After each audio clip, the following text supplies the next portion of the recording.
Sir, what is brain fuel? हम कैसे अपने माइंड के मसल्स को स्ट्रॉन्ग करें? यानी कि हम मेरा ऐसा फंडा है कि माइंड के मसल्स डाइट से होते हैं, या फिर कुछ एक्सरसाइज से होते हैं, या फिर एक जगह से मन को टिकाने से माइंड स्ट्रॉन्ग होता है।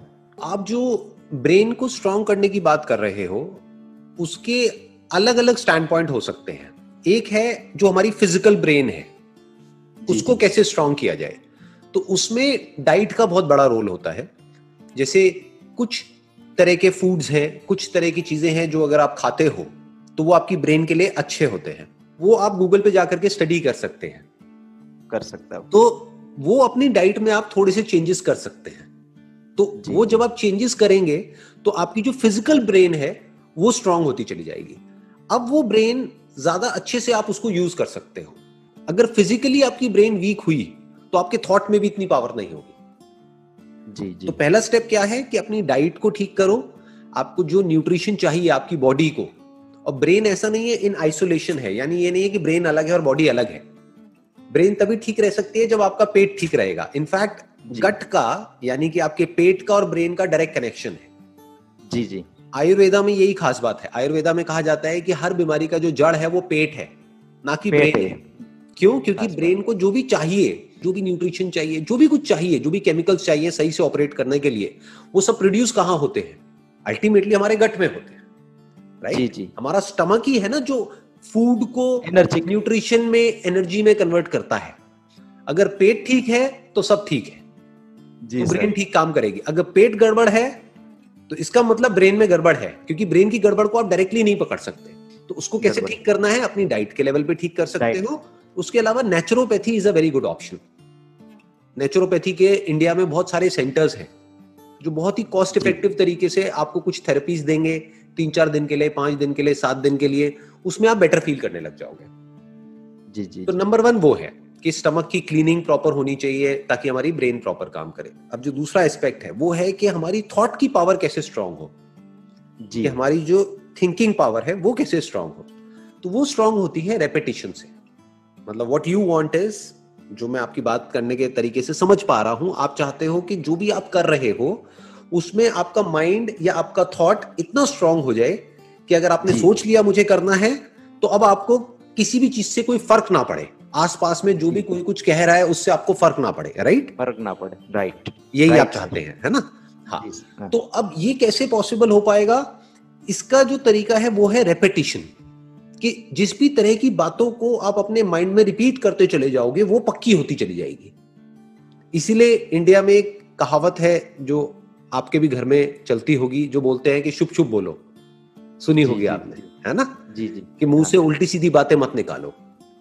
क्यों बोलते हैं? इसीलिए बोलते हैं जो बात मैं आपको कह रहा हूं। क्योंकि अगर आप कुछ उल्टा बोलोगे, चाहे अपने मुंह से बोलोगे, चाहे अपने अंदर ही अंदर अपने आप को बोलोगे, तो धीरे धीरे वो पक्का होता चला जाएगा। एक आध बार बोलने से कोई फर्क नहीं पड़ता है। एक आध बार आप कुछ भी उल्टा बोल दो कोई फर्क नहीं पड़ता है। एक आध बार कुछ भी अच्छा बोल दो कोई फर्क नहीं पड़ता है। क्योंकि अगर 1-2 बार बोलने से हो जाता तब तो आप सीधा ये बोलो ना कि भाई मैं दुनिया का सबसे अमीर आदमी हो जाऊंगा। जरूरत ही क्या है पढ़ने की, कोई एंट्रेंस की तैयारी करने की, कुछ भी करने की? सीधा बोल दो 1-2 बार, सच हो जाएगा। बट ऐसा होता नहीं है। बट अगर इसी बात को आप बार बार बोलते रहोगे तो धीरे धीरे आपके एक्शन चेंज होने लग जाएंगे। धीरे धीरे आपका ये जो थॉट है ये पक्का होता चला जाएगा जी, और आप उस डायरेक्शन में भागने लग जाओगे। अब आपको सक्सेस मिलेगी या नहीं मिलेगी वो और फैक्टर्स पे डिपेंड करता है, लेकिन एटलीस्ट आप एक्शन लेना शुरू कर दोगे जी। आप समझ गए? तो अब इसको पक्का कैसे करते हैं? रेपिटेशन से। तो जो भी आप चाहते हो, आप जिस भी तरीके से अपनी लाइफ को देखते हो आने वाले 5 साल बाद, 10 साल बाद, उसको आप रिपीट कर सकते हो अपने माइंड के अंदर जी। तो अब वो धीरे धीरे चीज पक्की होती चली जाएगी।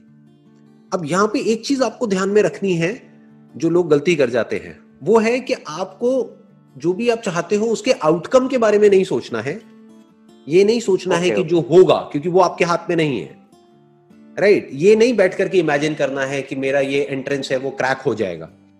क्योंकि अगर आप इमेजिन करते गए तो उसमें प्रॉब्लम क्या है कि अगर 1% नहीं हुआ आपका, तो आप अंदर से पूरी तरह से टूट जाओगे, राइट जी, टूट जाए। तो अब अगर सोचना है तो क्या सोचना है? बैठ करके अपने किस थॉट को पक्का करना है कि मेरी तैयारी पूरी है, अब होगा नहीं होगा वो मेरे हाथ में नहीं है, तो अपने आप को क्या बोलना है बार बार कि मेरी तैयारी कमाल की चल रही है, मेरी प्रिपरेशन अच्छी हो रही है, इसको तैयारी को करने के लिए जितनी भी बुक्स पढ़नी चाहिए वो सब मैंने पढ़ ली है, जो भी सिलेबस कंप्लीट करना है वो सब मैंने कर लिया है, मेरी तरफ से कोई कसर नहीं है। अब होना ना होना वो तेरे हाथ में है। अब वो तेरे हाथ में कौन? वो भगवान हो सकता है, भगवान, कोई भी जिसको भी आप मानते हैं, राइट, वो तेरे हाथ में है। तो अब क्या होगा, 1% आपका नहीं भी हुआ तो आप टूटोगे नहीं, क्योंकि आपको क्या हुआ, आपको अपने माइंड को फोकस करना आ गया कि किस तरीके से माइंड को फोकस किया जाता है काम पे, जो भगवत गीता में भी कहा गया है कि भाई कर्म किए जा, फल की इच्छा मत कर, वो इसी एंगल से कहा गया है। उसका मतलब बहुत सारे लोग समझ नहीं पाते हैं, उसका मतलब गलत निकाल लेते हैं। उसका मतलब ये निकाल लेते हैं कि आप बस हार्डवर्क करते चले जाओ। कर्म का मतलब लोग क्या समझते हैं? वर्क। वर्क का मतलब क्या समझते हैं? सिर्फ वर्क मतलब वो जो हम काम कर रहे हैं अपने हाथ पैरों से। कर्म बेसिकली जो है वो थॉट के लेवल पे करने की बात करी जा रही है। कर्म पहले अंदर होता है, बाद में बाहर होता है। तो अंदर जो आप कर्म कर रहे हो वो सही करो जी, उस पे फोकस करो, तो धीरे धीरे जो फल है वो तो आना ही आना है। सुन करके मेरी बातों को अपनी मेमोरी में फीड कर दिया, ब्रेन के अंदर फीड कर दिया। जैसी कोई सिचुएशन आई, अब उस मेमोरी के थ्रू जो आपने सुना था और जो सुन करके समझा था, समझा कैसे मेरी बातों को? जो आपकी एग्जिस्टिंग समझ है उसी के बेस पे तो समझा। हो सकता है मैं बात ही कुछ और कर रहा हूं, क्योंकि मेरे जो सेशंस हैं वो इस मैकेनिकल वे ऑफ लिविंग के लिए है ही नहीं, because life is not about mechanical way of living. एक मशीन है, उसको ऑपरेट करने का तो एक मैनुअल हो सकता है, लाइफ को ऑपरेट करने का कोई मैनुअल नहीं है, क्योंकि वहां पे एक तरह से काम नहीं होता है। There are millions and millions of factors which are there.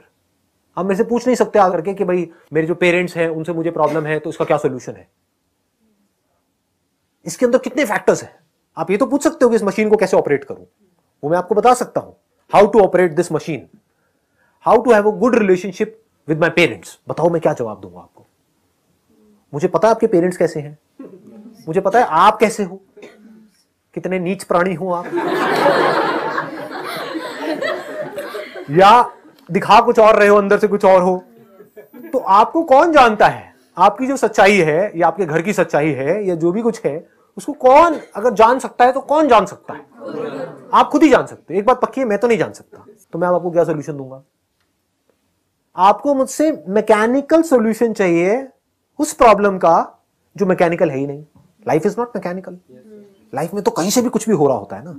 तो ये जो लर्निंग है, mechanical way of learning by watching my sessions, it won't work. इससे कुछ नहीं होगा। इससे क्या होगा? आप और कंफ्यूज हो जाओगे। अच्छा लगेगा, आपकी ईगो बढ़ जाएगी कि मुझे समझ आ गया है, और जा करके आप लोगों को समझा भी दोगे।